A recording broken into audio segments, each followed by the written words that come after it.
Is London controlled by Russians? The British capital is home to numerous super-rich oligarchs. They've invested a lot of money here, much of it from questionable business dealings. Most have close ties with Vladimir Putin. Bill Browder used to do business with them before switching sides to fight them from his new home in London. His motive is personal.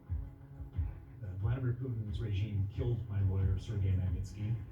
Putin had an opportunity, which was he could have arrested the people who killed Sergei and put them in jail. But instead, Putin decided to effectively break off good relations with the United States in order to protect just a few corrupt officials that work for him.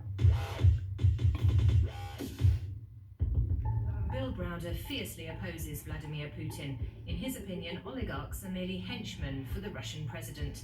We asked him about London's reputation as a city full of Britain's Kremlin-aligned elite. When we come to London, there is this nickname, they don't mean that nickname, Londongrad. There's a lot of Russian money in London, and London is being called the money laundering capital of the world. Is that justified? It's totally justified. London has attracted more Russian money than probably any other city in the world. The money came here because there's property rights, and there's a police force that never asks any questions. There's never been any serious pursuit of criminal money by the British authorities. Many of them bought expensive villas and apartments in this upmarket district of London. Now, under the new sanctions, the British government has ordered the seizure of some oligarchs' property. The most high-profile of those oligarchs has even lost control of his soccer club. Britain's foreign ministry says assets worth the equivalent of 17.9 billion euros have been seized so far. Well, I think the intentions are great. I'd like to see whether the implementation works out to be as great as the intentions. Suddenly, our interview is interrupted, even though we're allowed to film here. Television crews are clearly not welcome right now in this oligarch neighborhood. So actually what's going on right now, and I can say, so it looks like we're being harassed by some concierge for one of these buildings for filming here.